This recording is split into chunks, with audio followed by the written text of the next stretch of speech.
In this video tutorial, I'm going to show you how to use the Pythagorean theorem to find a missing side of a right triangle.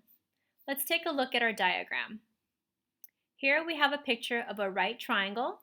Here's the indication of a right angle. This side is 8 meters. This side is 17 meters.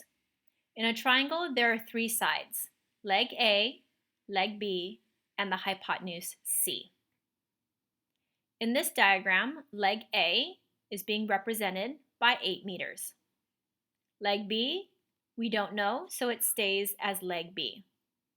Hypotenuse C is 17 meters. Let's use that information and the Pythagorean theorem formula, a squared plus b squared equals c squared. Substitute the numbers in for the variables. 8 squared means 8 times 8. 17 squared means 17 times 17.